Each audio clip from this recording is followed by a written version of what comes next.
Em 1980, minha filha nasceu enquanto nós morávamos num sítio a 6 quilômetros da cidade de Alto Paraíso. Com um bebê recém-nascido e debaixo da pressão de nossos pais, que não achavam prudente morarmos longe de outras pessoas, e também longe de recursos, nós decidimos comprar um terreno na cidade de Alto Paraíso e construir uma casa ali. Não que existissem recursos na cidade, porque nem médico tinha lá. E os doentes graves eram levados a Formosa ou Brasília, uma viagem que podia levar 6 horas na época das chuvas, estrada de terra, estrada de barro. Eu sabia disso porque, por ter uma Kombi num lugar onde todos tinham jipe ou caminhonetes, eu costumava levar os doentes graves nesse mesmo trajeto a Formosa ou a Brasília, para os hospitais. A casa do sítio, eu e minha esposa tínhamos construído sobre um alicerce de pedras tiradas dali mesmo, da região, carregadas na Kombi, e a areia tirada de um rio próximo e blocos de concreto que eram fabricados na cidade numa prensa manual. Enquanto eu assentava os blocos das paredes, a minha esposa preparava a argamassa e um aluno que viu aquilo comentou na escola, onde nós dois lecionávamos: a dona Cristina trabalha que nem homem. Não fazia muito tempo que já estávamos morando na cidade, quando eu escutei um ruído estranho de avião. Tendo tirado o brevet, eu sou brevetado desde o tempo dos 18 anos, ainda no tempo da faculdade, eu sabia reconhecer pelo ronco um motor com problemas, um avião com problemas. E aquele realmente estava com problemas. Era um bimotor com 4 pessoas a bordo que tinha tentado pousar na pista de terra da cidade, que era cruzada por uma estrada na sua cabeceira, na cabeceira da pista. E ele não conseguiu parar depois que pousou, então, porque tinha uma caminhonete passando pela estrada, então ele tentou arremeter e acabou batendo na copa do eucalipto, que deve ter danificado alguma parte do motor, porque dali em diante ele continuou a voar, se sacudindo todo e produzindo muita fumaça, o que fez com que os que estavam no avião abrissem a porta para a fumaça sair. Quem estava no solo viu eles fazendo isso. Aí eu corri para fora de casa, a ponto de ver o avião passar por cima de casa, cambaleando, todo sacudindo e fazendo uma curva para a esquerda. E aí ele sumiu atrás da montanha. Um estampido, seguido de fumaça preta, deixou claro que ele tinha caído e explodido. Eu peguei o meu Fusca, fui correndo para o local que ficava na beira da estrada, que liga Alto Paraíso a Formosa, mas quando eu passei no buraco, o Fusca pifou, parou, não pegou mais. Aí tinha uma caminhonete passando, eu peguei carona na caçamba da caminhonete, e quando eu cheguei no lugar do acidente, eu cheguei a tempo de ver os 3 passageiros caminhando para fora das chamas e o piloto ainda no meio do fogo. O piloto tinha tentado pousar na própria estrada, mas a mesma caminhonete que tinha atrapalhado seu pouso na pista vinha em sua direção, obrigando ele a fazer um pouso forçado no meio do cerrado, onde o avião então embicou numa grota e explodiu. Como o avião tinha a parte de cima da fuselagem de fibra de vidro, com a explosão só ficou o piso e as asas, que eram de alumínio, o que fez com que os passageiros pudessem se levantar das suas poltronas e sair caminhando no meio das chamas, exceto o piloto, que alguém que estava ali, o mais corajoso, conseguiu arrastá-lo para fora dos destroços antes que o segundo tanque de combustível explodisse. Um dos passageiros, que depois eu soube que era o filho do governador de Goiás, passou ao meu lado caminhando nu e apenas com o cinto de couro intacto, porque o fogo tinha queimado totalmente as suas roupas. Com a pele dos braços penduradas pelas pontas dos dedos, ele estava consciente ao ponto de me dizer: nós estamos em 4, veja se ficou mais alguém no avião. Aí eu desmontei, aí eu não consegui acreditar naquilo. Para quem não sabe, pessoas com o corpo inteiro queimado e em choque não sentem as dores da queimadura, porque a pele foi toda destruída e ela acaba até se desgrudando do corpo. Outro passageiro teve as suas pálpebras queimadas e os seus olhos ficaram constantemente abertos, ele não conseguia fechar os olhos porque não tinha mais pálpebra. Eu, que sempre me achei corajoso, desmontei diante daquela cena. Eu só tremia, chorava, não conseguia ajudar em coisa nenhuma. Realmente você fica em estado de choque. Aí outros que estavam ali, que conseguiram chegar ao local, colocaram os quatro passageiros, os 4 que estavam no avião, na caçamba de uma caminhonete e correram para uma pista de pouso, porque lá tinha um monomotor que tinha pousado um pouco antes. Lembre-se que não tinha em Alto Paraíso hospital, médico, recurso nenhum, como eu já disse. Então o jeito era pegar um avião e levá-los para Brasília ou mais rápido até seria Goiânia, por causa dos procedimentos de pouso e tudo mais. Aí eles forraram os assentos do avião do monomotor com folha de bananeira, para que os corpos em carne viva não grudassem nos bancos. E então eles embarcaram os 4, enquanto o piloto do avião que caiu, cego das queimaduras do rosto, ele só pedia para alguém dar um tiro na cabeça dele e acabar logo com a sua agonia. Ele queria morrer. Ele pedia para morrer. Quando o monomotor se preparava para decolar com um passageiro a mais, porque na realidade o monomotor era para 4 pessoas só, eles iam tentar voar com 5. Aí caiu uma chuva torrencial e obrigou o avião a ficar no chão. Não tinha como decolar, o piloto não iria arriscar decolar com excesso de peso, porque um avião feito para 4 pessoas estava agora com 5, contando com o piloto do monomotor. Finalmente conseguiu decolar e rumar para Goiânia, onde o piloto morreu pouco depois de pousarem. Os outros 3 foram internados no hospital de queimados, mas acabaram morrendo, um por dia, cada dia morria um. Eu contei essa longa história porque até hoje eu tenho muito clara a memória do que acontece com as vítimas de um acidente aéreo. E eu não podia deixar de pensar no avião da Voa e Paz, que caiu em Vinhedo, matando todos os mais de 60 ocupantes. No acidente de Goiás, os ocupantes ainda permaneceriam vivos por alguns dias, mas em Vinhedo, todos morreram com o impacto e a explosão. Então eu fico pensando, o que terá passado na mente de cada um deles enquanto o avião rodopiava, caindo quase 5 quilômetros em menos de 2 minutos? Aí eu me lembrei de 2 homens que, embora não estivessem no avião, sabiam que a morte se aproximava. Eram 2 bandidos, 2 malfeitores, 2 criminosos, que foram executados junto com Jesus. A história você lê no Evangelho de Lucas. Ali diz assim: e também os soldados conduziram outros 2, que eram malfeitores, para com Jesus serem mortos. E quando chegaram ao lugar chamado a Caveira, ali o crucificaram a Jesus. E aos malfeitores, um à direita e outro à esquerda. E o povo estava olhando. E também os príncipes zombavam dele, dizendo: aos outros salvou, salve-se a si mesmo, se este é o Cristo, o escolhido de Deus. E também os soldados escarneciam, chegando-se a ele e apresentando-lhe vinagre, dizendo: se tu és o rei dos judeus, salva-te a ti mesmo. E um dos malfeitores que estavam pendurados blasfemava dele, dizendo: se tu és o Cristo, salva-te a ti mesmo e a nós também.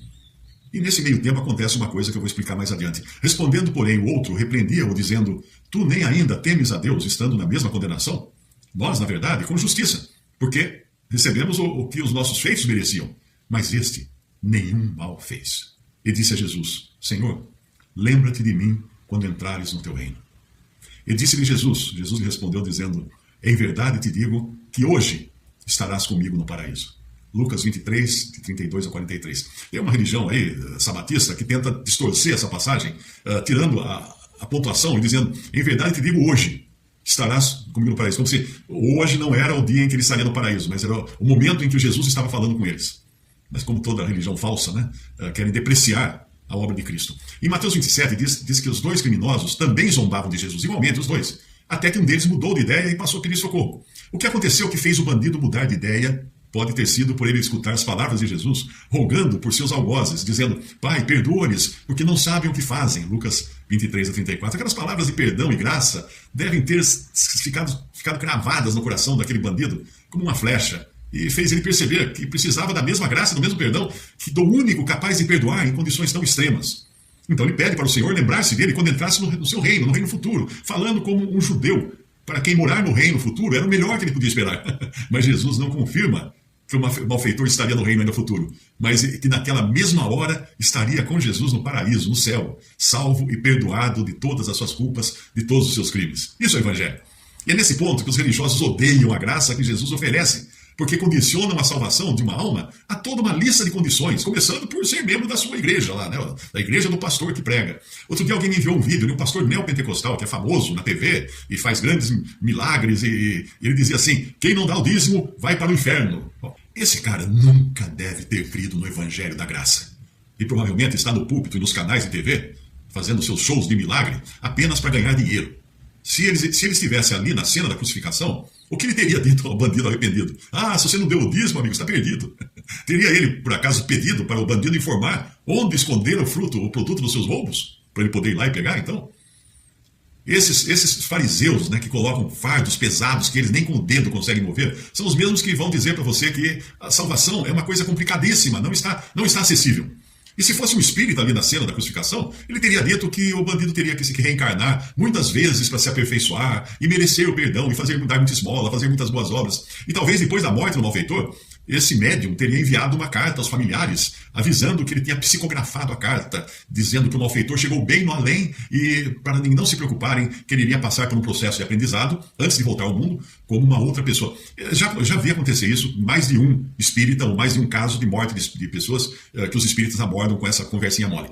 Se o médium for de religiões orientais, talvez ele diga que a reencarnação só vai acontecer, talvez, provavelmente, no corpo de um animal. Quem sabe? Pode ser no frango que a família vai comer no domingo. É aqui que entra a maravilha do Evangelho da Graça, que não exige nada do pecador, a não ser que reconheça o seu pecado e creia em Jesus como o único sacrifício que pode salvar. Nem obras, nem esmolas, nem dízimo, nem comportamento, nem penitências, nem orações poderiam limpar os pecados de alguém, mas apenas o sangue derramado na cruz, que Deus determinou ser o único capaz de purificar o mais vil pecador. E o efeito desse sangue você recebe pela fé, quando crê em Jesus. Então, se aquelas vítimas da queda do avião, quando o avião entrou em um stall horizontal, devem ter percebido que o seu destino seria selado em questão de segundos. Aos que em Jesus creram, mesmo no desespero daquele momento, as palavras de Jesus terão sido as mesmas que ele disse ao malfeitor arrependido: hoje estarás comigo no paraíso. Olha que coisa. Isso é graça. Isso é perdão, isso não é religião. A religião vai exigir da pessoa 1 milhão de coisas e vai dizer que ela nunca vai ter a certeza de ter sido perdoado dos seus pecados. Mas como costuma se dizer, né, de quedas de avião, que até o piloto ateu, as últimas palavras gravadas na caixa preta lá do avião, seriam essas: Deus, Deus, me ajuda, me salva. A salvação é assim, simples, descomplicada e por graça, porque o trabalho que tinha que ser feito foi feito na cruz, quando Jesus morreu e ao terceiro dia ressuscitou. Para salvar pessoas boas? Não. Pessoas religiosas? Não. Pessoas que dão dízimo? Não. Pessoas que justas?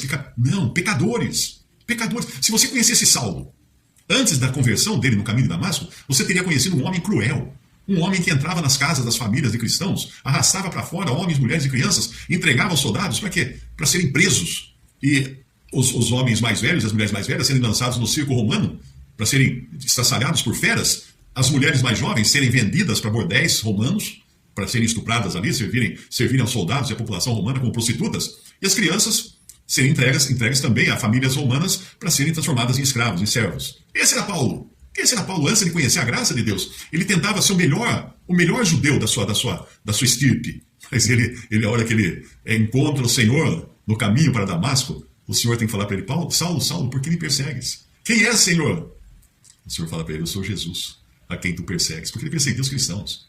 Ele perseguia a igreja de Deus, que é formada pelos que creem em Cristo. Esses ele perseguia. E aquele homem que até ali tinha sido guia de cegos, tinha sido instrutor de perdidos, de pecadores, ele agora vai ser guiado pela mão, porque ele fica cego, né? Na hora que ele encontra o Senhor, ele fica cego. E ele vai ser guiado pelas mãos de outros até a casa de um cristão, que já estava esperando por ele, por uma revelação que recebeu do Senhor, e ali ele vai ficar orando, até que as escamas caem nos seus olhos, e ele passa a partir daquele dia de perseguidor de cristãos a perseguido. Ele passa ali a ter que aprender, as escrituras com os cristãos. Uma coisa que ele jamais teria admitido antes. Porque ele teve um encontro, uma trombada com o Senhor. Um encontro vivo com a fé que salva. A fé no único que pode salvar. E na única obra que pode salvar, a obra que Jesus completou na cruz do Calvário. Quando uma vez os seus discípulos perguntaram a ele: o que faremos para fazer as obras de Deus? O Senhor falou para ele assim: a obra, não fala as obras, a obra de Deus é essa, que creiais naquele que ele enviou. E você crê naquele que Deus enviou ao mundo para salvar pecadores? Não espere você estar num avião caindo, não espere você estar numa cama de hospital morrendo. Creia agora. Creia agora. Eu tenho um tio que não viveu de jeito nenhum a vida religiosa e ficou muito doente, e nas últimas horas, já numa cama, já moribundo, ele gritava desesperado, sem saber o seu destino eterno. E minha mãe, que era a irmã dele, estava ao lado da cama, falava assim: peça para Jesus te salvar. Peça a Jesus. Chame por Jesus. Esse meu tio morreu com as palavras nos lábios, dizendo: Jesus, Jesus, Jesus. Sabe, eu vou encontrar com ele. A qualquer momento eu vou encontrar com esse meu tio no céu. Mas ele não ia no culto, ele não ia na missa, ele não dava o dízimo. Amigo, você não entendeu nada do que eu falei até aqui, né? Não é mesmo? Creia em Jesus e será salvo. Essa é a mensagem do Evangelho da graça de Deus. Não do Evangelho da religião, do Evangelho que coloca homens como intermediários, como sacerdotes entre você e Deus. O Evangelho simples, puro, verdadeiro, é aquele que só exigiu uma coisa, só exige uma coisa de você: fé, crer em Cristo como seu Salvador e Senhor. E eu rogo também pelas famílias dos que perderam seus entes queridos nesse acidente em Vinhedo, para que o Senhor possa consolar essas almas e tocar os corações daqueles que ainda não creem em Jesus, para que também aceitem a graça de Deus enquanto ainda há tempo, e recebam o perdão de seus pecados e a vida eterna. É isso que promete as páginas da Bíblia.